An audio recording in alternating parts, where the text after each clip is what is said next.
So before we go ahead to the next topic, we will have to very quickly revise radioactive decay law क्योंकि अगला जो topic है हमारा radioactive decay law के साथ एक लास्ट टॉपिक कनेक्टेड टॉपिक बाकी है which is called as mean life. mean life समझना है तो आपको पहले radioactive decay law अच्छे से याद होना चाहिए. So what I will do is I will very quickly revise what is radioactive decay law. तो radioactive decay law it is expected कि अभी आपको इस स्टेज में रेडियो एक्टिविटी अच्छे से पता है. What is radioactivity? The spontaneous emission of highly penetrating and invisible particles from an unstable nuclei. और रेडियो तो बोलेंगे वैसे, from an unstable nuclei is known as radioactivity. तो जो अनस्टेबल न्यूक्लियस होते हैं वो स्टेबिलिटी अचीव करने के लिए कुछ पार्टिकल्स इमिट करते हैं और जो पार्टिकल्स का इमिशन है ये ऑन इट्स ओन है, स्पॉन्टेनियस है. So the spontaneous emission of particles कहाँ से? From an unstable nuclei is known as radioactivity. पक्का? तो अभी हमको देखना है what is radioactive decay law. अभी अगर आपको याद होगा मैंने आपको बताया था कि जो अनस्टेबल न्यूक्लिया है उसको हम लोग बोलते हैं पैरेंट न्यूक्लिया जिसका डीके हो रहा है. और वो पैरेंट न्यूक्लिया डीके होने के बाद जो न्यू न्यूक्लिया में कन्वर्ट होता है उसको क्या बोलते हो? डॉटर न्यूक्लिया. और हमने कल डिटेल में देखा कि कौन से टाइप के डीके हो सकते हैं, alpha decay, beta decay and gamma decay. अब क्वेश्चन ये है कि in a given time interval dt how many number of parent nuclei will decay into daughter nuclei. तो radioactive decay law tells you the number of nuclei dn decaying in time interval dt is directly proportional to the number of parent nuclei present at that time. सिर्फ इसी को लिखने का तरीका अलग होता है, बोलने का तरीका अलग अलग होता है. तो in your textbook they say that the number of radioactive nuclei disintegrating in a given time interval dt is proportional to the number of unchanged nuclei. Unchanged मतलब ओरिजिनल वाला, मतलब पैरेंट न्यूक्लियाई की बात चल रही है वो. तो the number of radioactive nuclei disintegrating in a given time interval dt is proportional to the number of parent nuclei present at that instant of time.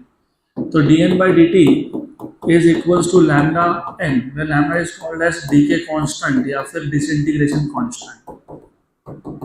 It is called as decay constant or disintegration constant.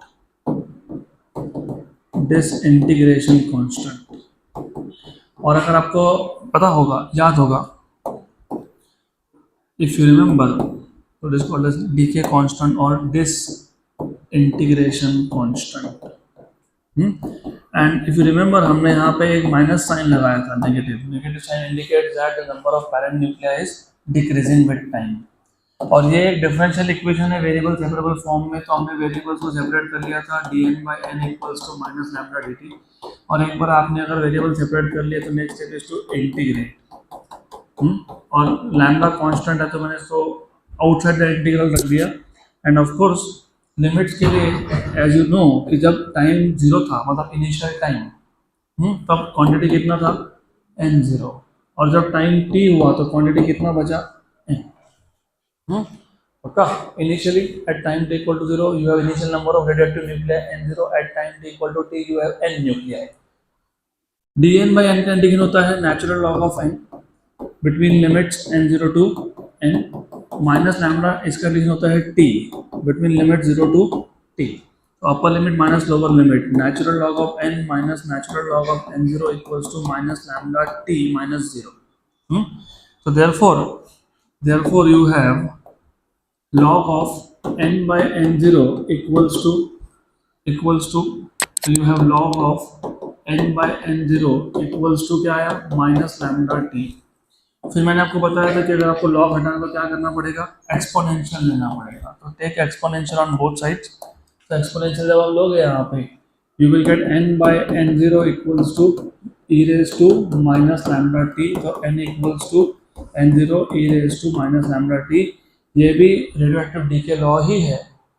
सिर्फ ये radioactive decay law in terms of exponent है, वहाँ पे तुमने इन terms of derivative लिखा था. ये और ये देयर से इट इज मोर इन्फॉर्मेटिव क्योंकि ये तुमको बता रहा है इनिशियल क्वांटिटी के टर्म्स में. इनिशियल क्वांटिटी कितना था? n0. And then if you remember हमने ग्राफ प्लॉट किया था number of radioactive nuclei versus time. तो if you plot number of radioactive nuclei on y axis and time along x axis, तो जब time t equal to 0 है, if I put t equal to 0 तो मुझे मिलेगा n equal to n0, मतलब initial जो number था वो कितना था n0 और वो एक्सपोनेंशियली डीके हो रहा है, तो ऐसा ग्राफ मिलेगा आपको। Good.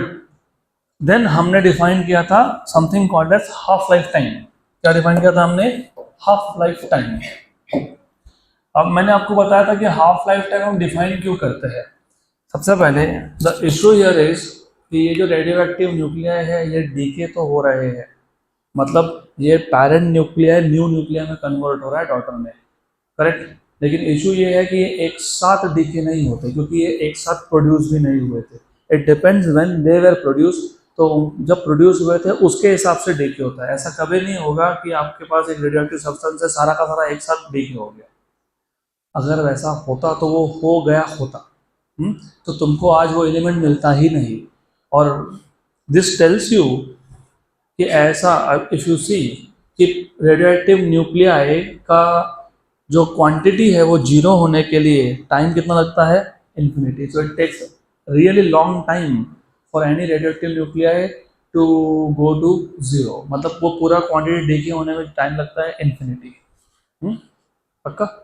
Which is basically telling you कि ऐसे न्यूक्लियाई कुछ पास्ट में रहे होंगे जो रेडियो एक्टिव थे, आज नहीं है, आज उसके ट्रेसेस ही नहीं है क्योंकि वो डीके हो गए, but they were produce long long long long back. तो क्योंकि हम बेसिकली इसकी क्वांटिटी जीरो जाने तक हम रुक नहीं सकते, we can not live for infinite time, तो हम डिफाइन करते हैं हाफ लाइफ टाइम, जिसको हाफ टाइम भी बोलते हो। तो half life time is the time required by the radioactive sample या radioactive substance to decay to half of its original value। तो remember हमारे पास decay law है n0 e raised to minus lambda t, t equal to t half पे जो quantity है वो कितना हो गया? Half of the original. Substitute कर दो तो n0/2 equal to n0 e raised to minus lambda t half। तो ये हो गया कैंसल कैंसल। मैं सिर्फ रिवाइज करवा रहा हूँ, कल हमने ऑलरेडी ये कवर कर लिया था, मुझे अभी कनेक्ट करना है, इसके लिए I am just revising it. तो 1/2 equal to 1/e raised to lambda t half। तो you have e raised to lambda t half equals to 2, तो you have lambda t half equals to natural log of 2, तो you have t half equals to natural log of 2 by lambda, which is 0.693 by lambda। ये था definition of T half, the time taken by the radioactive substance to decay to half of its original value, right? तो यहाँ तक कल हमने cover किया था। This was the last topic that we have seen in the last session। अब अगला topic is mean lifetime। ये जो टॉपिक है ना मीन लाइफ टाइम में थोड़ा तुमको कंफ्यूज कर सकता है, क्योंकि इसमें ज़्यादा मैथमेटिकली सोचना पड़ेगा तुमको, इसलिए एक एक वर्ड पे अच्छे से ध्यान देना। मीन लाइफ टाइम, सबसे पहले मीन मतलब average. Now the issue is, जैसे तुमको मैं अभी बता रहा हूँ, प्रॉब्लम ये है कि सारा रेडियो एक्टिव सब्सटेंस एक साथ डीके नहीं होने वाला है, राइट? ऐसा हो सकता है कि मैं जस्ट एक रेडियोएक्टिव सैंपल लाया, वैसे हम रेडियोएक्टिव सैंपल घर में नहीं लाते, एक एग्जांपल दे रहा हूँ आपको।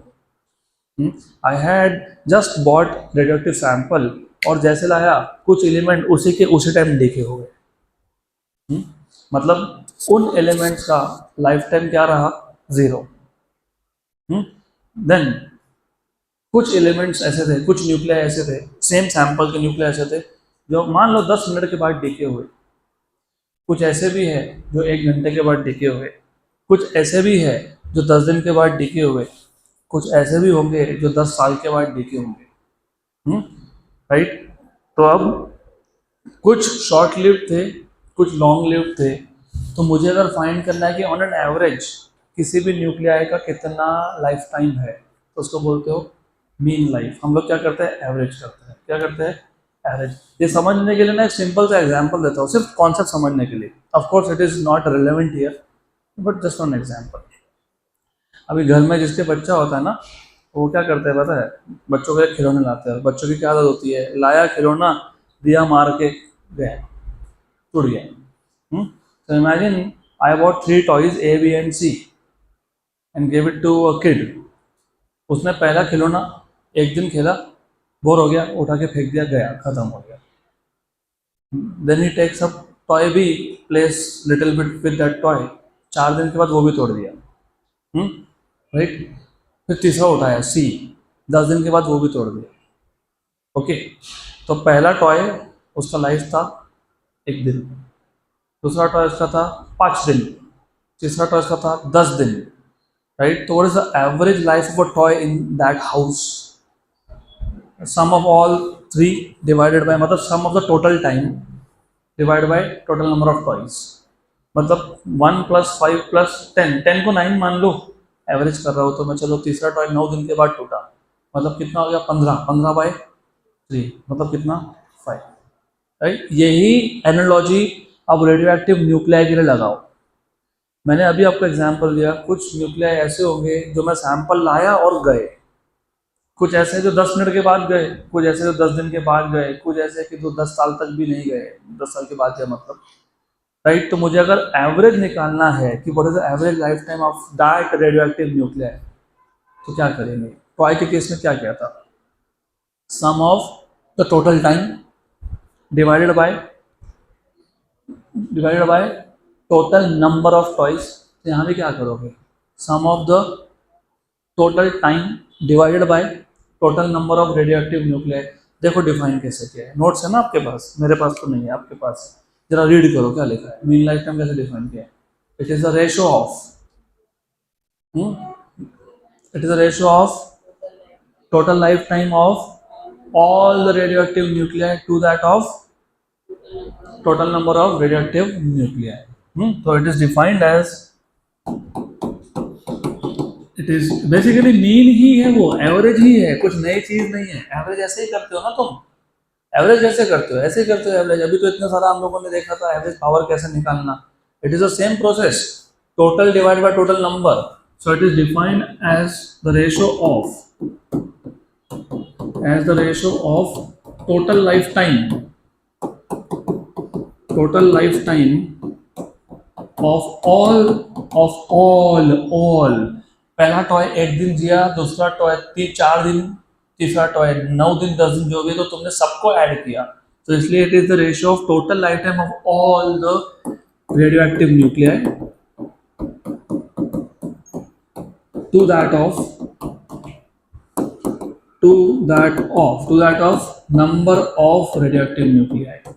number of radioactive nuclei, of course in that given sample। ये हो गया डेफिनेशन, पक्का। तो what is mean life time? It is the ratio of total life time of all the radioactive nuclei to that of total number of radioactive nuclei. But problem ये है कि हम total life time calculate कर ही नहीं सकते। वही तो मैं बोल रहा हूँ, ग्राफ देखोगे तो समझेगा कि हम लोग total life time just a minute, हम लोग टोटल लाइफ टाइम कैलकुलेट कर ही नहीं सकते। क्यों नहीं कर सकते? क्योंकि ऐसे कुछ रेडियोएक्टिव एलिमेंट्स हैं जो कब जाके डीके होने वाले, इन्फिनाइट टाइम के बाद। तो क्या करते हैं हम? ऐसा करते हैं, इसी ग्राफ का यूज करते हैं और थोड़ा सा हमारा मैथमेटिकल नॉलेज अप्लाई करते हैं to find out mean life time. तो व्हाट वी डू इज, अभी क्योंकि ये ग्राफ मुझे पता है ऑलरेडी, तो इसका यूज करेंगे। तो ऐसा मान लो at a certain instant of time t, एक टाइम इंस्टेंट था t, उस टाइम इंस्टेंट t पे जो रेडियोएक्टिव न्यूक्लिया है उसका जो क्वांटिटी था वो था n। क्या था? n, पक्का। तो लेट अस अज्यूम, चाहिए तो मैं लिख देता हूँ, तुम्हारे लिए राइट अप भी बन जाएगा वो, to write in exams, but you need to know this. let n be the number of nuclei present, of course radioactive nuclei present at time instant t। पक्का। अब अगर मैं टाइम की वैल्यू थोड़ी सी बढ़ाता हूँ, मतलब अगर मैं टाइम लेता हूँ लेट अस से t प्लस dt, तो एक बात बताओ, टाइम की वैल्यू थोड़ी सी बढ़ाई तो number of radioactive nuclei बढ़ेंगे कि कम होंगे? डीके हो रहा है कि ग्रोथ हो रहा है? डीके हो रहा है, तो टाइम आगे बढ़ेगा तो नंबर क्या होगा? कम होगा। डीके हो रहा है ना, अरे डीके हो रहा है, कम हो रहा है, तो टाइम की वैल्यू बढ़ाओगे तो नंबर क्या होगा? और दिख रहा है मुझे, do not look at my face, look at the graph. At time instant T how many number of elements were there? N. At time T plus D T, you see ये नंबर कम हो गया। हाँ ये नीचे आ गया ना, तो ये पता है क्या हो गया? N minus d n. क्या हो गया? N minus d n. इसका मतलब पता है क्या होता है? इसका मतलब ये होता है कि डी टी टाइम में कितने न्यूक्लियाई गए? D n. कितने गए? D n. This is important to understand, नहीं तो आगे हम कुछ नहीं समझ में आएगा मैं क्या बोल रहा हूँ। पक्का? So at time, at time D T plus D T, at time t plus dt, the number of nuclei, the number of nuclei is n minus dn। इसका मतलब क्या होता है? which means dn number of nuclei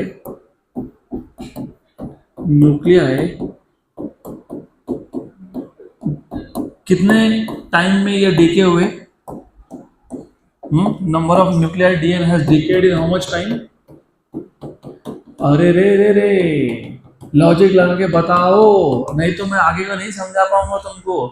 ये radio active DK की बात हो रही है। डीके में टाइम बढ़ेगा तो नंबर कम होगा। टी इंस्टेंट ऑफ टाइम पे एन न्यूक्लियाई थे, टाइम की वजह थोड़ी सी मैंने आगे ली तो नंबर कम हो गया। इसका मतलब डीटी टाइम में कितने न्यूक्लियाई डीके हो गए? डीएन। तो वही तो लिखा मैंने, which means dn number of nuclei has decayed in time dt. अब ये समझेगा तो आगे समझ में आएगा। इसका मतलब पता है क्या होता है? देखो इशू ये है यहाँ पे, प्रॉब्लम ये है कि हम एग्जैक्टली बता नहीं सकते कि कौन सा न्यूक्लियाई कितने टाइम जिया, वी कैन नॉट से। लेकिन एक चीज़ तो पक्की हो गई, जब टाइम टी था तो कितने न्यूक्लियाई थे? जब time T plus D t तो कितने हैं? N minus d n. पक्का? इसका मतलब ये तो कंफर्म है कि ये जो d n number of nuclei है वो से कम कितने टाइम तक जिंदा थे? कितने टाइम तक? टी। तो what is the total life time of d n nuclei? What is the total life time of d n nuclei? Total life time of d n nuclei, t time पे कितने nuclei थे? N. T plus D t पे कितने हो गए? N minus d n. मतलब जो d n number of nuclei है, सारे के सारे न्यूक्लियाई कम से कम कितना टाइम जिए? टी। मैं एग्जांपल देता हूँ, चलो मान लो डी एन इज 10। कितना? 10। तो ये जो 10 न्यूक्लियाई थे कम से कम टी टाइम तक जिंदा थे ना, तो what is the total life of 10 nuclei?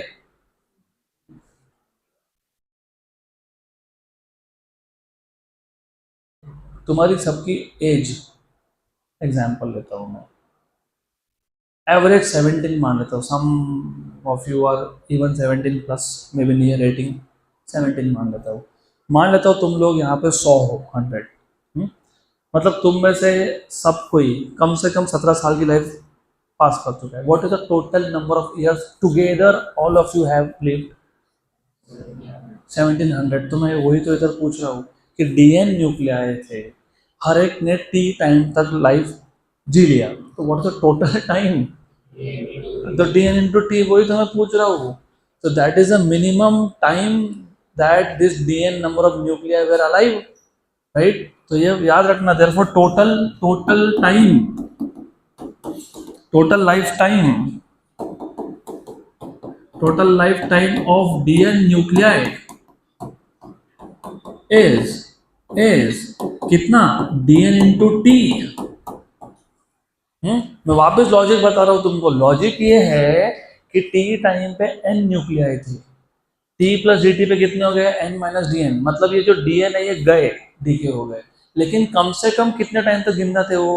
T तक, कम से कम। उसके बाद तो गए ना वो, लेकिन कम से कम कितने टाइम तक सब जिंदा थे? तुम्हारे लाइफ में भी तो ऐसा ही होता है ना, मान लेते हैं कि तुम सब दोस्त हो 100, तुम सबकी जिंदगी 50 साल तक चलती रही अच्छे से, उसमें से एक गया, फिर दूसरा गया, फिर तीसरा गया, फिर चौथा गया, ऐसा करते करते तुम सब चले गए।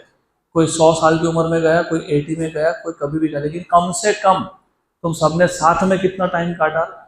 कम से कम 50 × 100, क्योंकि 50 साल तक सब जिंदा थे, उसके बाद एक गया, तो 50 × 100, कम से कम इतना टाइम तुमने साथ में स्पेंड कर लिया, है कि नहीं? तो इसका भी तो वही बता रहा हूँ मैं तुमको कि डीएन, नंबर ऑफ न्यूक्लियाई, कम से कम हर एक ने कितना लाइफ निकाला है? टी। तो टोटल टाइम कितना है? DN into T. तो this is the total time. लेकिन हमको तो मीन लाइफ पूरे सैंपल का निकालना था ना, हाँ कि ना? हमने किसका निकाला?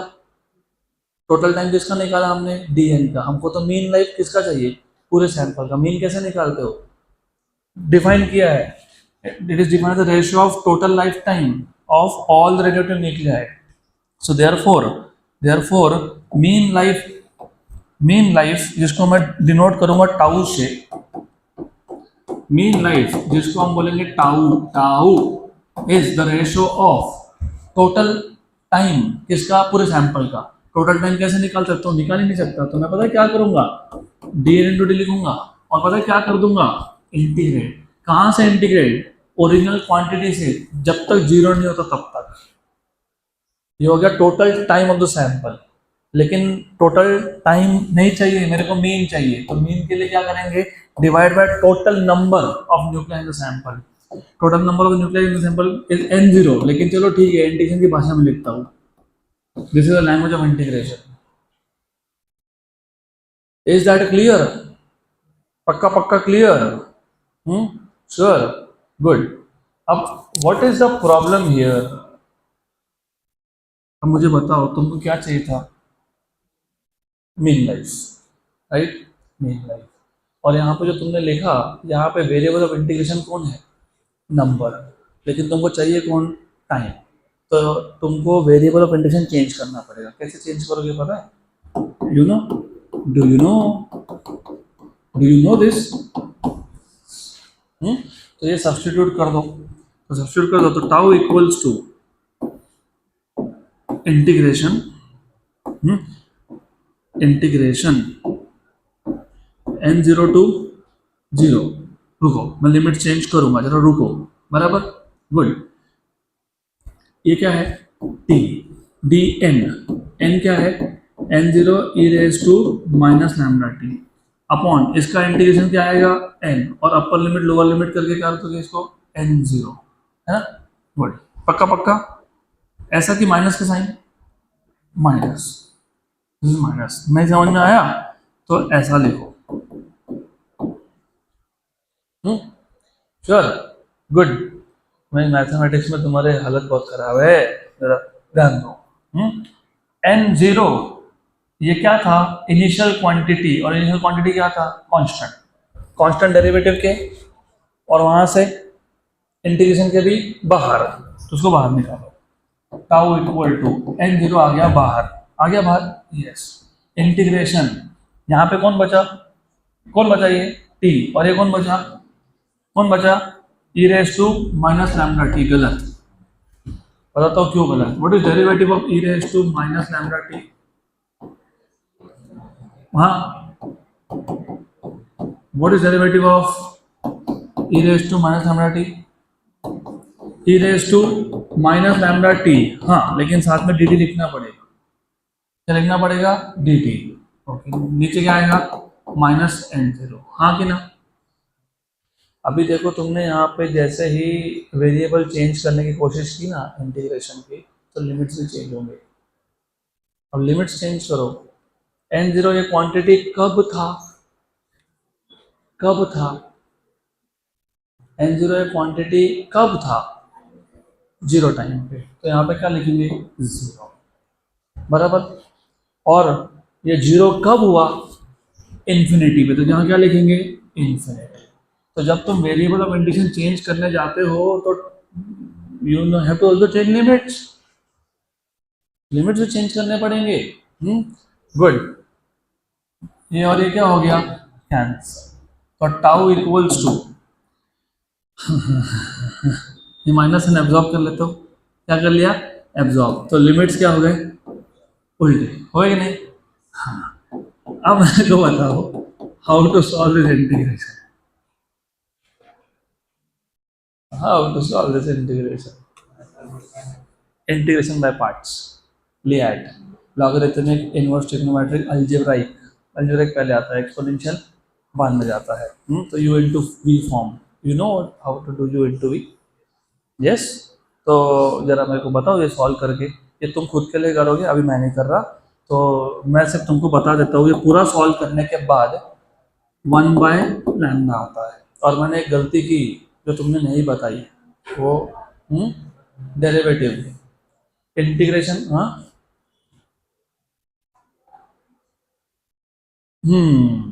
तो ये अभी तुम स्टेप्स चेक करोगे इंटीग्रेशन के, just give me notes, let me check मैंने नोट्स में वो स्टेप डाले हैं कि नहीं। ओके, या ऑलमोस्ट करेक्ट है वो, ऑलमोस्ट करेक्ट है, but you will have to verify for yourself, तो तुम खुद से वेरीफाई करोगे। मैंने क्या नहीं लिखा है यहाँ पे पता है आपको, यू हैव टू नो, जब डेरिवेटिव ले रहे थे हम लोग इसका, तो e raise to minus lambda t का डेरिवेटिव एज इट इज, इसका डेरिवेटिव लेना पड़ेगा, which is minus lambda, which is minus lambda, तो माइनस माइनस क्या हो जाएगा, कैंसिल, ठीक है, माइनस माइनस कैंसिल कर दोगे तो लिमिट्स को उल्टा मत करना, फिर तो लिमिट्स को इंटरचेंज मत करना। ओके, तो अभी यू हैव टू नो कि यहाँ पे कौन है ऊपर, लैम्डा, और तुमको पता है इसका इंटीग्रेशन क्या आता है, 1/λ², क्या आता है ये, 1/λ² आफ्टर इंटीग्रेटिंग, तो क्या हो गया 1/λ, गुड। तो तुमको मिल गया ये mean life time which is reciprocal of decay constant, है क्या ऐसा इक्वेशन। अभी एक बार और ध्यान दो, मैं वापस रिपीट कर देता हूँ, आई वॉज एक्सपेक्टिंग कि तुम फटाफट आंसर दोगे, but I still see you have struggle with mathematics. हमको डिफाइन करना है mean life time, mean life time is the average time for which a radioactive nuclei was alive, it is the average life of a radioactive nuclei, क्योंकि कोई न्यूक्लिया जल्दी DK होता है, कोई बाद में डीके होता है, तो एवरेज की बात कर रहे हैं, जैसे हम इंसानों की भी बात करते हैं ना, average life of a human is 65 years, कोई कोई तो 30 साल की उम्र में चला जाता है, फिर क्या करेंगे, कोई 100 भी जीता है, व्हाट इज एवरेज, 65, ऐसा सब निकालते हैं हम लोग एवरेज, तो यहाँ भी वही कर रहे हैं, कुछ नया नहीं है, कोई रेडियोटिव का है जल्द, कोई रेडियोटिव एलिमेंट जल्दी डीके होगा, कोई देर से डीके होगा, हमको क्या निकालना है, एवरेज, तो एवरेज निकालते कैसे है, तो पहले यहाँ पर डिफाइन करना पड़ेगा, it is a ratio of total time of all the radioactive nuclei divided by total number of radioactive nuclei, बराबर। अब वो फाइंड करने के लिए हमने क्या किया, वो फाइंड करने के लिए हमने क्या यूज किया पता है, हमने यूज किया ये graph, which is a graph of radioactive decay law. अब इसका यूज कैसे किया वो भी समझ लो, हमने ये बोला कि डेफिनेटली मैं सारे के सारे न्यूक्लियाई का टोटल टाइम नहीं फाइंड कर सकता, वी कैन नॉट फाइंड, तो we use a certain logic here, हम ऐसा बोलते हैं कि जो टाइम इंस्टेंट टी था, उस टी टाइम इंस्टेंट पे कितने रेडियोएक्टिव न्यूक्लियाई अवेलेबल थे, n, और अगर मैं थोड़ा सा टाइम बढ़ाता हूँ, मतलब dt टाइम इंटरवल देखता हूँ, तो टाइम कितना हो गया, t प्लस dt, इस स्मॉल इंक्रीज इन टाइम में this a small decrease in the number of nuclei, तो how many nuclei are remaining, n minus dn, which is telling you कि इस dt टाइम में dn number decay हो गया, इसका मतलब ये हुआ कि जो dn नंबर डीके हुआ वो कम से कम t टाइम तक जिंदा थे, they were not like they were alive for how much time, minimum t, एक t टाइम तक था तो दो कितना 2t, तीन 3t, 4t, 5 पांच न्यूक्लियाई 5t, तो dn नंबर ऑफ न्यूक्लियाई का टोटल टाइम कितना हो गया, dt dn इंटू t, बराबर, रिमेंबर, तो this is a total time, total time किसका, of dn nuclei is dn into t, sure sure, good good, 100%, sure ना, मुझे dn नहीं, मुझे पूरे सैंपल का मीन लाइफ चाहिए, और उसको डिफाइन करने के लिए हमने बोला it is the total time of all the nuclei. तो टोटल टाइम निकालने के लिए क्या करोगे, इंटीग्रेशन, टोटल इनिशियल नंबर से लेके जब तक क्वांटिटी क्या नहीं होता, जीरो। तो ये ऐसा तुम इसको करोगे इंटीग्रेट। अभी क्लियर है? पहली बार में थोड़ा नहीं समझ में आता, दूसरी बार में अच्छे समझ में आता। इशू ये है कि तुम फाइंड करना चाह रहे हो मीन लाइफ, और यहाँ पे तुमने इंटीग्रेशन का वेरिएबल बना के रखा है नंबर को, तो उसको तुमको टाइम के डोमेन में कन्वर्ट करना पड़ेगा।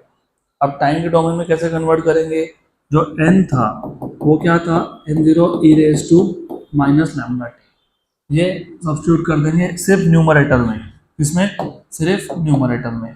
तो you have mean life equals to, remember सिर्फ न्यूमरेटर में, n0 to 0 t dn, what is n0 e raise to minus lambda t, और नीचे तो आएगा तुम्हारा n, limits from n0 to n, n0 to 0, बराबर, गुड। अब यहाँ पे ये कांस्टेंट है, सीधा बाहर लाओ, इसको बाहर लाए, n0 to 0 t e raise to minus lambda t का derivative e raise to minus lambda t into इसका डेरिवेटिव आएगा लैम्डा डी टी, तो लैम्डा बाहर और डी टी इधर,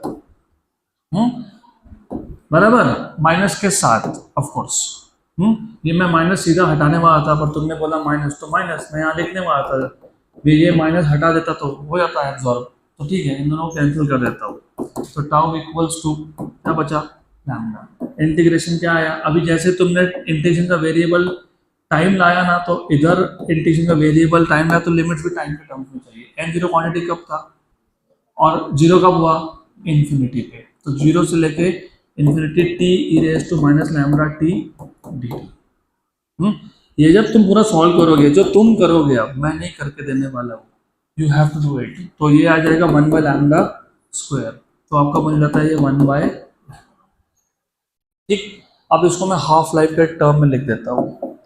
यू रिमेंबर हाफ लाइफ का formula, what was half life का formula, t half equals to, याद है क्या, नेचुरल लॉग ऑफ 2 अपॉन क्या, लैम्डा, तो what is lambda, natural log of 2 upon t half, तो what is tau, 1 by lambda, मतलब इसका रेसिप्रोकल, तो t half by natural log of, तो ऐसा भी आ गया वो, डन। तो this is all about radioactivity. Radioactivity में हमने रेडियोएक्टिविटी के लॉ देखा, उसके बाद हमने क्या देखा, हाफ लाइफ टाइम और क्या देखा, मीन लाइफ टाइम, बस ये तीन ही कॉन्सेप्ट्स है, डन। अब हम बढ़ेंगे हमारे last topic which is nuclear energy, और मैंने जानबूझ के इसको ऑलरेडी यहाँ पे प्रॉपरली सेटअप करके रखा है, क्योंकि आई डोंट वांट कि तुम अननेसेसरी टाइम वेस्ट करो। एग्जाम में तुमको इतना सब पता होना सफिशिएंट है, you will get full marks if you know this much, तो सफिशिएंट है।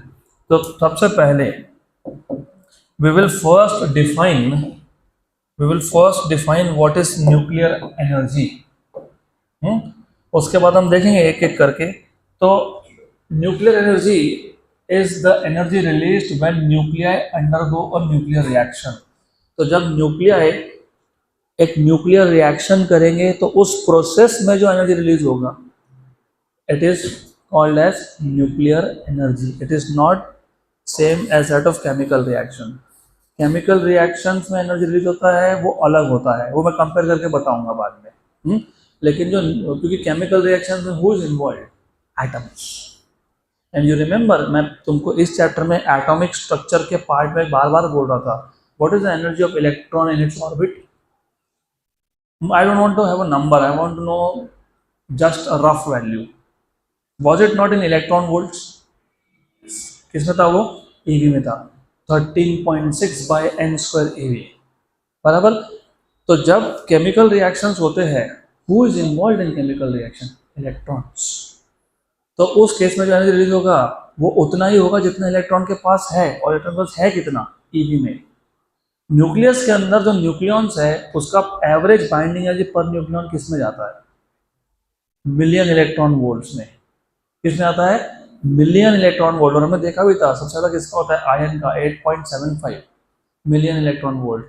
मतलब न्यूक्लियस के अंदर जो न्यूक्लियॉन्स है, हर एक न्यूक्लियॉन, चाहे वो प्रोटॉन हो या न्यूट्रॉन हो, उसका average energy it is in million electron volts. और इलेक्ट्रॉन्स का कितना है, इलेक्ट्रॉन वोल्ट, और न्यूक्लियस के अंदर जो न्यूक्लियन है उसका कितना है, मिलियन। मतलब अगर आप कंपेयर करोगे तो न्यूक्लियॉन्स के पास जो एनर्जी है वो compare two electrons million times ज़्यादा है, मिलियन टाइम्स, 10⁶ टाइम्स।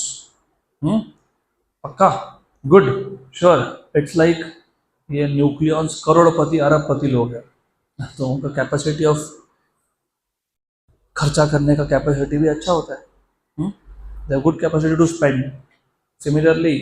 सिमिलरली ना, if you meet a millionaire और बिलियनियर, ऑफ कोर्स तुम जितना साल में नहीं कमाते वो दिन में उड़ाते हैं, सिंपल बात है। तो ऐसा ही है, न्यूक्लियस के अंदर जो जो है अमीर लोग हैं इन टर्म्स ऑफ एनर्जी।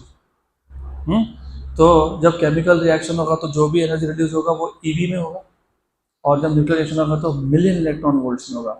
इसका मतलब पता है क्या होता है, for a given quantity of substance, मेरे पास 1 ग्राम ऑफ सम सब्सटेंस है, मेरे पास 1 gram of the same substance है, अगर मैं उस 1 ग्राम सब्सटेंस को केमिकल रिएक्शंस करवा रहा हूँ तो energy release will be just in EV, और उसी का मैं अगर न्यूक्लियर रिएक्शन करवा रहा हूँ तो energy release will be in MeV. इसलिए तो हम न्यूक्लियर रिएक्टर्स के पीछे पड़ गए ना, क्योंकि कम क्वांटिटी में ज़्यादा एनर्जी मिलता है हमको, राइट। लेकिन न्यूक्लियर रिएक्शन होता क्या है, न्यूक्लियर रिएक्शन में जो न्यूक्लियर स्ट्रक्चर है, मतलब एक न्यूक्लियस का स्ट्रक्चर है, वो चेंज होता है।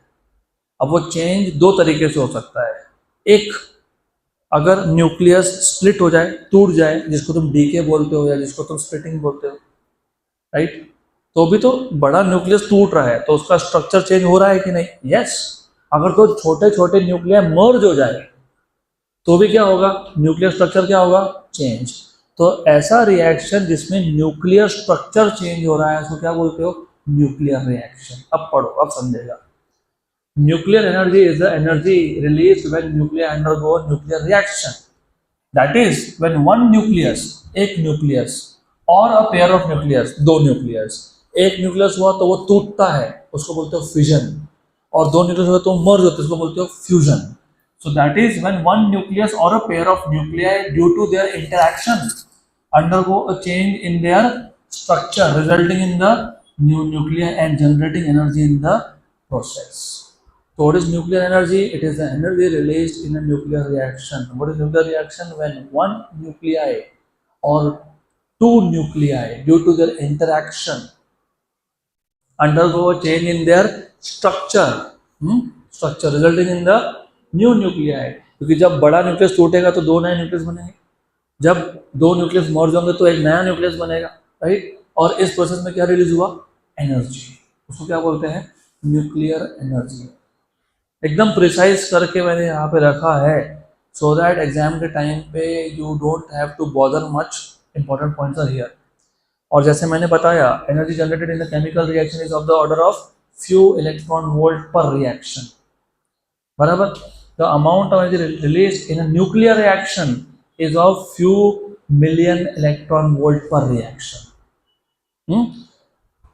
Thus, you can say for the same weight, मतलब same quantity of substance of fuel, the nuclear energy released is about 1,000,000 times more than released through chemical reactions. Right?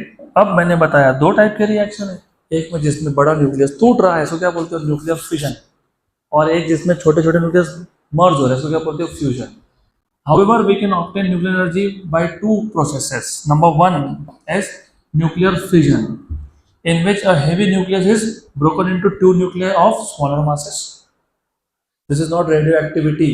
Radioactivity में बड़ा nucleus में जो छोटे छोटे particles emit होते हैं, beta alpha, यहाँ पे बड़ा न्यूक्लियस टूट के लगभग दो न्यूक्लिया बनते हैं, तो same size almost, right? So nuclear fission is in which a heavy nucleus is broken into two nuclei of smaller masses, and nuclear fusion इसमें क्या हो रहा है, in which two light nuclei undergo a nuclear reaction and what, fuse together to form a heavier nucleus. तो nuclear fusion में दो light nuclei they undergo reaction and fuse together, they combine together. मैं दोनों का example लूंगा एक एक। Both fission and fusion are nuclear reaction. And let us understand how nuclear energy is released in this process. आपको कल के lecture में एक क्यू वैल्यू नाम की चीज़ बताई थी मैंने, याद है क्या? Q factor, Q value, it is the energy equivalent to the difference of mass between the reactants and the product. बस वही है एनर्जी रिलीज। देखोगे अब एक एक करके। पहले हम देखेंगे nuclear fission, the process in which heavy nucleus breaks into two lighter fragments, two lighter nuclei with the release of energy is called as nuclear fission. So nuclear fission में a heavy nucleus breaks into two lighter और in this process energy is released, right? याद रखना इसको क्या बोलते हो? Nuclear fission. क्या बोलते हो? फिशन। अब यहाँ पे एक सिंगल न्यूक्लियस स्प्लिट हो रहा है, किसमें? दो में। तो यहाँ पे रिएक्टेंट कौन है? एक। प्रोडक्ट कितने हैं? दो। तो जो रिएक्टेंट और प्रोडक्ट का जो मास डिफरेंस है, राइट, क्योंकि जितना रिएक्टेंट का मास है उतना प्रोडक्ट का आना चाहिए, आता नहीं। तो ये जो डिफरेंस इन मास है, it is release in the form of energy. So the difference in the mass of the parent nuclei and that of the product nuclei taken together will be release in the form of energy in the process. मैंने कुछ example दिए आपको fusion के, तीनों uranium 235 के ही है, 236 के ही है। और बाय द वे याद रखना, अभी ये आपका अगले टॉपिक के लिए वापस से इंपॉर्टेंट पॉइंट बन जाता है। यूरेनियम के अलग अलग आइसोटोप्स है ना, same number of protons, different number of neutrons.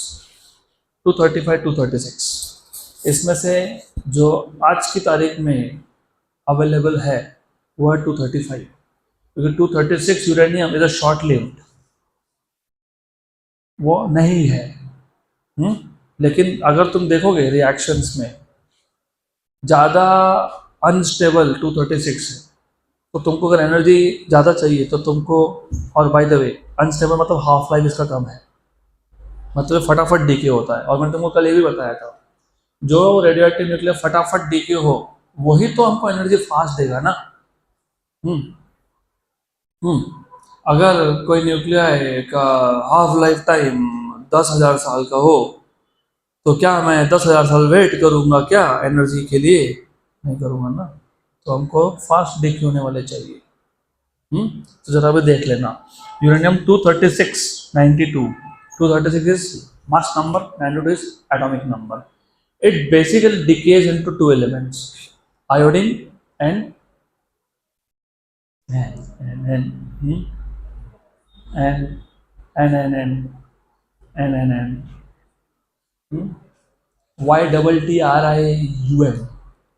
YTTRIUM, yttrium, whichever British English या फिर अमेरिकन इंग्लिश जो भी तुम यूज करो, तो yttrium है ये, राइट। तो 9739 इन दो न्यूक्लियस में स्प्लिट हो गया। तो uranium 236, 92 it's basically splitted up into, fusion होने के बाद दो टुकड़े हो गए उसके। मैंने बोला था तुमको कल मैंने एग्जांपल दिया था कि इमेजिन 230 मास नंबर का एक न्यूक्लियस है, तो लगभग 100, 130 ऐसे दो टुकड़े होते हैं। तो लगभग 100, 130 लगभग ऐसे दो टुकड़े होते हैं, राइट। ये कितना है? 53। ये कितना है? 39। तो ये क्या है? Atomic number. ये क्या है? Atomic number. तो 53 और 39 का एडिशन करो तो कितना होता है? कितना होता है? 92। हो गया 92? यस। लेकिन wait, what is 137 plus 97? What is 137 plus 7? 144 है ना।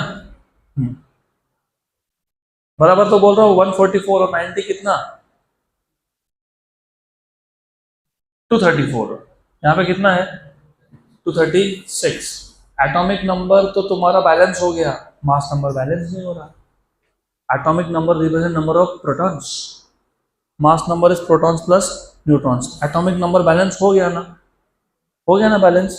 पक्का। तो यहाँ पे ना बीटा एमिशन होने वाला है ना अल्फा पार्टिकल डीके होने वाला है, क्योंकि अगर बीटा और अल्फा डीके करवाओगे तो वहाँ पे एटॉमिक नंबर चेंज होता है। यहाँ पे एटॉमिक नंबर क्या हो गया? कॉन्जर्व। लेकिन क्या कॉन्जर्व नहीं हुआ? Mass number. कितने से नहीं हुआ? 2 से, मतलब 2 न्यूट्रॉन बाहर गए इस प्रोसेस में। इस फिजन रिएक्शन में क्या रिलीज हुआ? 2 न्यूट्रॉन्स। और ये याद रखना, आप ये याद रखना। तो यूरेनियम 236 का जब फिजन होता है into iodine and yttrium, how many neutrons are release?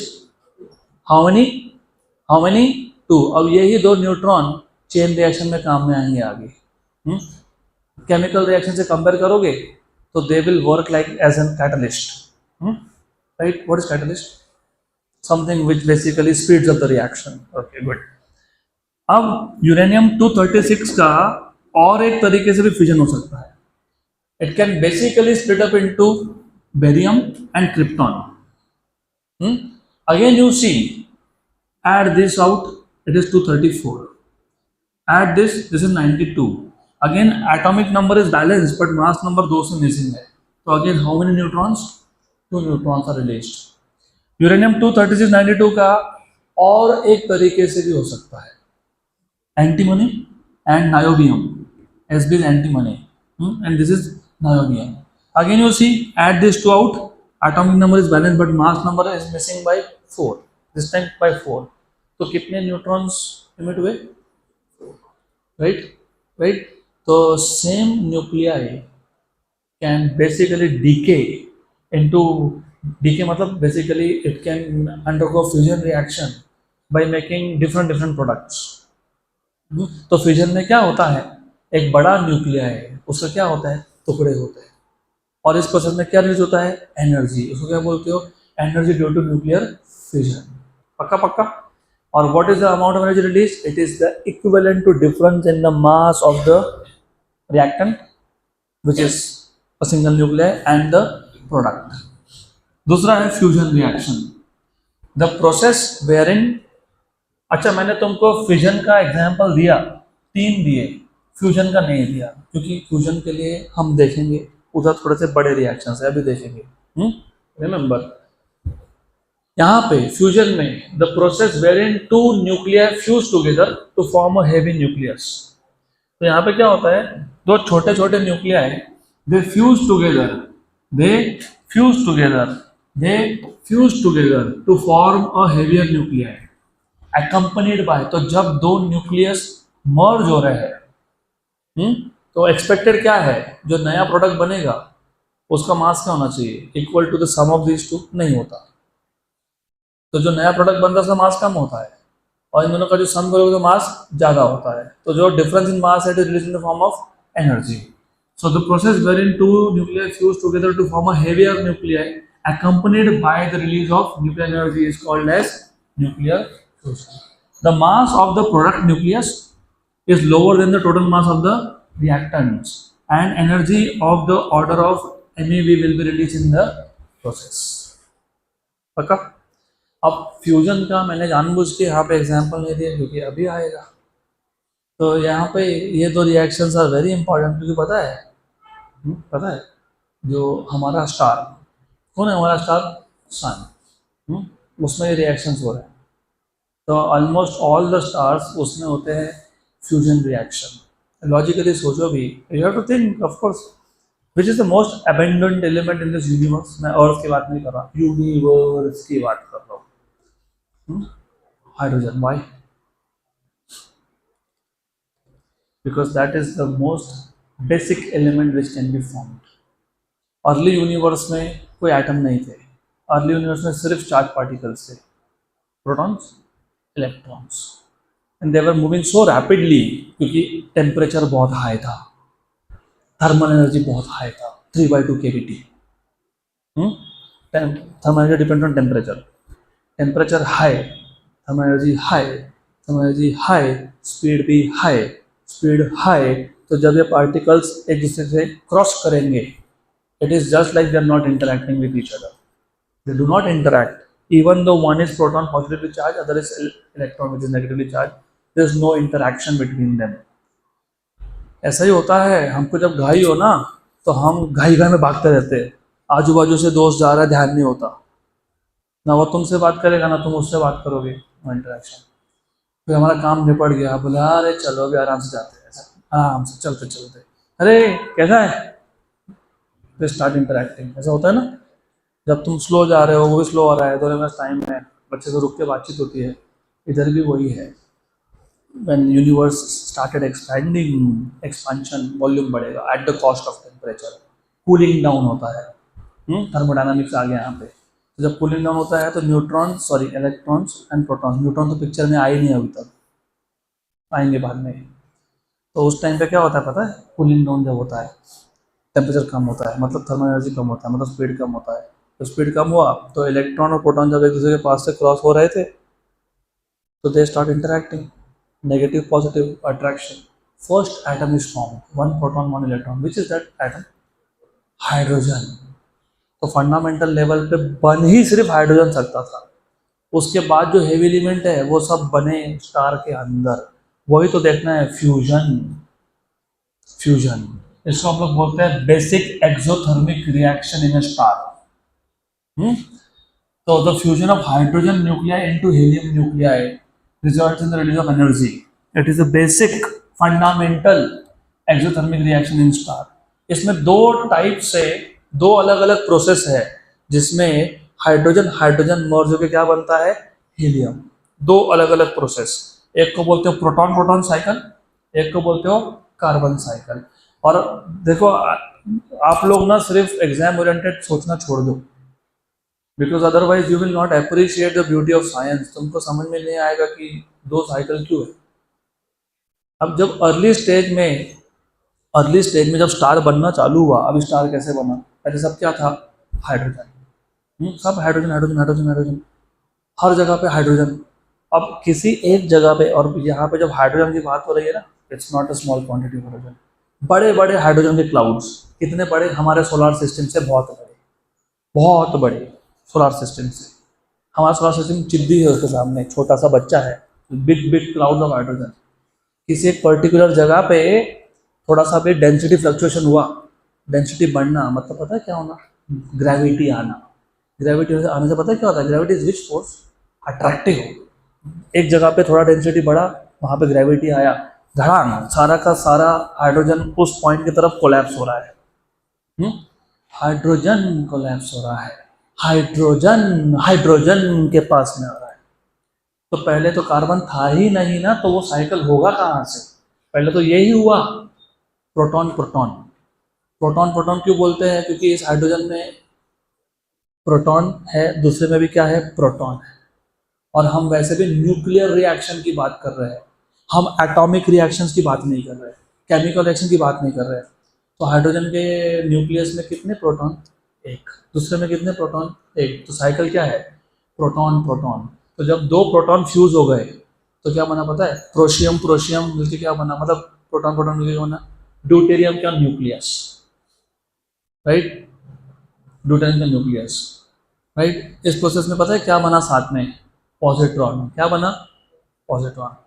ये H21 मतलब मतलब मतलब ड्यूटेरियम है, प्रोटॉन एक है और न्यूट्रॉन एक है इसके अंदर।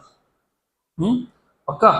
और क्या रिलीज हुआ, पॉजिट्रॉन। मैंने तुमको कल असाइनमेंट दिया था, मैंने बोला था कि पॉजिट्रॉन जब प्रोड्यूस होता है और इलेक्ट्रॉन जब प्रोड्यूस होता है तो क्या एमिट होता है, न्यूट्रिनो एंटी न्यूट्रिनो।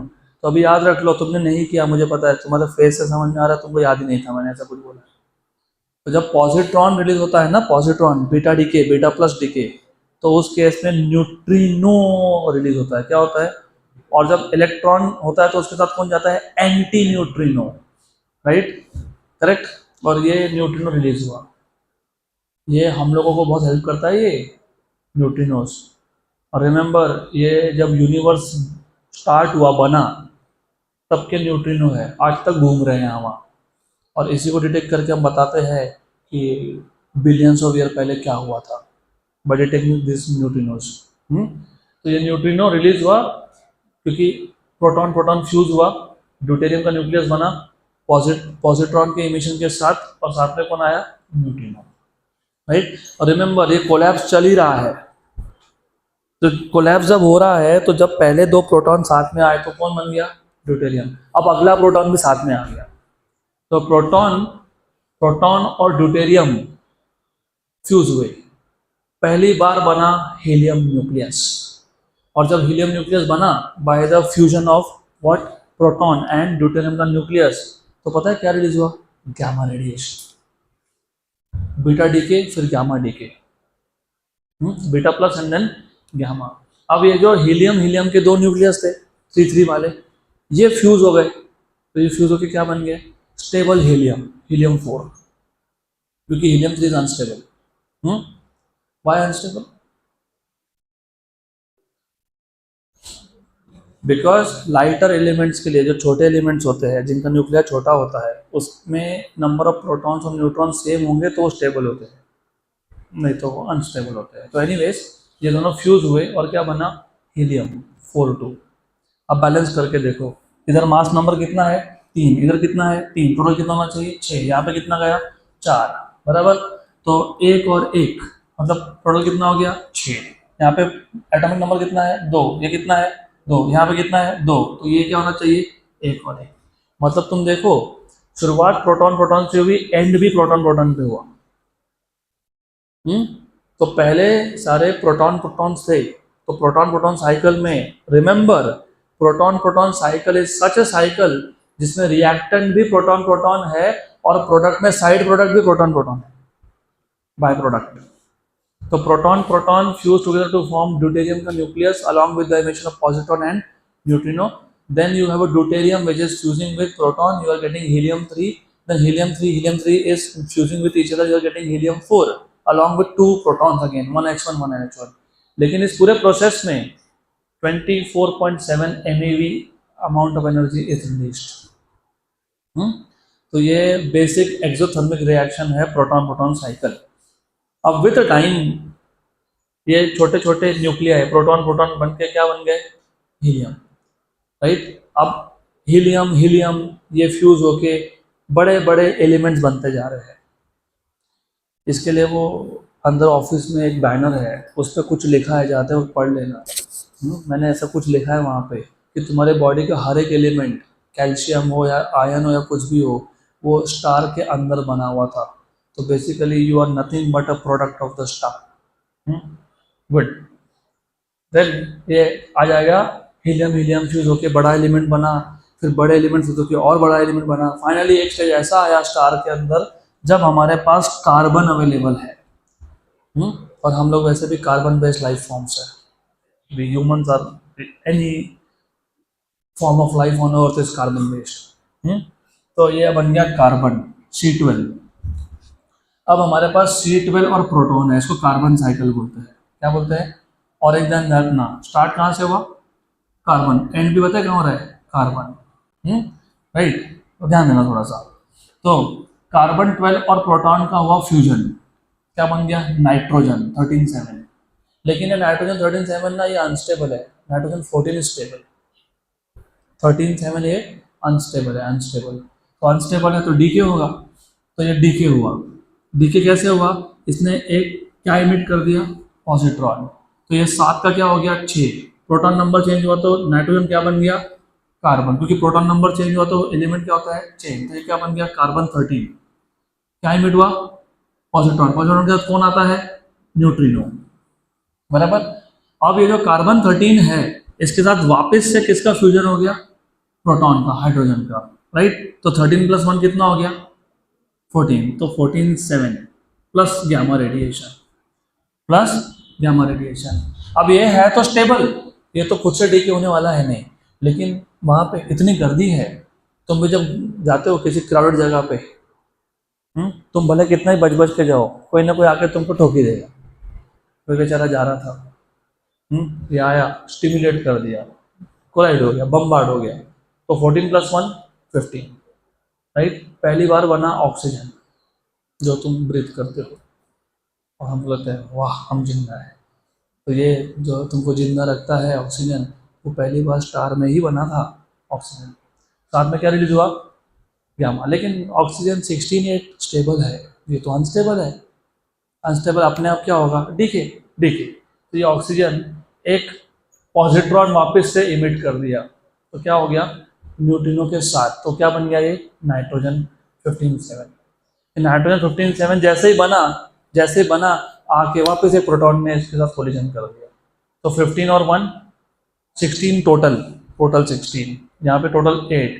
तो 16 में से 12 कार्बन के पास गए और 4 हीलियम न्यूक्लियाई। तो क्या बन गया, कार्बन 12 एंड हीलियम 4। तो यहाँ पे हो गया तुम्हारा कार्बन साइकिल खत्म। लेकिन इंटरेस्टिंगली प्रोटॉन प्रोटॉन साइकिल में कितना रिलीज हुआ था? 24.7 MeV। यहाँ पे भी कितना हुआ? 24.7 MeV, राइट। तो कार्बन कार्बन साइकिल में you start with carbon 12 plus hydrogen, क्योंकि तुमको स्टेप्स याद रखने पड़ेंगे। क्या बना? नाइट्रोजन। लेकिन ये अनस्टेबल है, ये डिके हुआ किसमें? कार्बन 13 में, by emission of positron and neutrino. Carbon 13 का वापस से क्या हुआ? फ्यूजन। क्या बन गया? 14 7। फिर क्या हुआ? फ्यूजन। तो याद कैसे रखते पता है? Fusion decay fusion, fusion decay fusion, ऐसा याद रहता है। Fusion decay fusion, fusion decay fusion, है ना। तो बस याद गाने जैसा बना लेना ना इसको, है ना। फ्यूजन एफ, कार्बन 12 से स्टार्ट हो रहा है, वो तो याद रहेगा ही। Fusion decay fusion, fusion decay fusion, F D F F D F, F D F F D F. Carbon 12 और एक hydrogen, nitrogen 13। Unstable decay, decay किसमें? डीके कार्बन 13, कार्बन 13 हाइड्रोजन एक साथ में, क्या बन गया? Nitrogen 14, right. Nitrogen 14 stable, but wait, दूसरा आया कौन? हाइड्रोजन, बम्बार्ड हो गया। तो क्या हो गया? 14 and 1 15 oxygen, right. Oxygen 15 unstable, decay decay. उसके बाद क्या बना उससे? तुम्हारा नाइट्रोजन, स्टेबल, लेकिन साथ में कौन फ्यूज हुआ? हाइड्रोजन। तो टोटल कितना हो गया? मास नंबर 16, उसमें से 12 कार्बन के पास गया, बचा कितना? 4। 4 मास नंबर कौन होता है? हीलियम। पक्का पक्का। तो ये दो बेसिक साइकिल्स है इसके फ्यूजन रिएक्शन की। कहाँ पे? स्टार में। Good. Then what should I say, it's so interesting. ये जो गामा फोटॉन्स इमिट हो रहे हैं ना, this is the energy released inside the core of a star. तुमको पता है इतना क्राउडेड है स्टार के अंदर, जो ये गामा फोटॉन रिलीज हुआ, उसको स्टार के अंदर से सरफेस तक आने के लिए 50,000 ईयर्स लगते हैं। सो क्राउडेड, बाहर जा ही नहीं पाता वो। इट्स सो डेंस इनसाइड, 50,000 साल। गुड। तो अभी मैंने यहाँ पे सिर्फ एक तुमको कंपैरिजन के लिए I have given you nuclear fission and fusion का कंपैरिजन।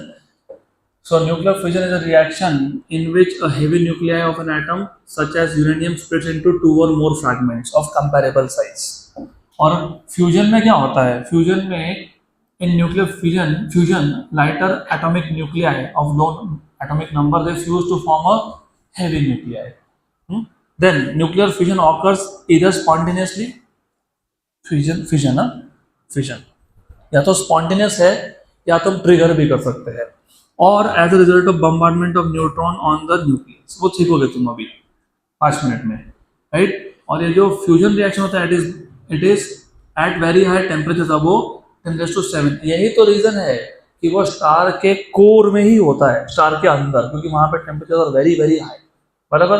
गुड। देन ठीक है, ये जो फ्यूजन रिएक्शन है, controlled induce fission chain reaction is used in nuclear reactor. तो न्यूक्लियर रिएक्टर में हम लोग फिजन, तो न्यूक्लियर रिएक्टर में कौन सा रिएक्शन होता है? फिजन।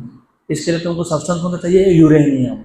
अब हमारे पास अनफॉर्चुनेटली इवन आफ्टर इंडिपेंडेंस, अभी अभी पिछले 12-15 साल में हुए डेवलपमेंट्स, हमारे पास ज़्यादा ना टेक्नोलॉजी था ना हमारे पास रॉ मटेरियल है। रॉ मटेरियल तो हमारी गलती नहीं है, क्योंकि रॉ मटेरियल तो जहाँ नेचुरली है वहीं है। तो हम लोग रॉ मटेरियल ले रहे हैं आई थिंक फ्रॉम ऑस्ट्रेलिया, और टेक्नोलॉजी ले रहे हैं I think from France reactors का। तो इसको हम लोग कंट्रोल्ड वे में यूज़ करके एनर्जी प्रोड्यूस कर सकते हैं। और nuclear fusion reactions in the inter of stars are source of their energy, ठीक है, that is what you should know. And the means of synthesis of higher elements, तो जो हायर एलिमेंट बने ना, कार्बन, नाइट्रोजन, सिलिकॉन, ये सब के सब फ्यूजन से बने। Last slide and the most important, मतलब इंटरेस्टिंग है बेसिकली। आई डोंट नो अभी ये पूरा का पूरा आएगा कि नहीं आएगा। एनीवेज, तो मैंने इसको क्वेश्चन आंसर के फॉर्मेट में डाल दिया यहाँ पे। What is a chain reaction and how is it produced. तो पहली बात तो चेन रिएक्शन होता क्या है।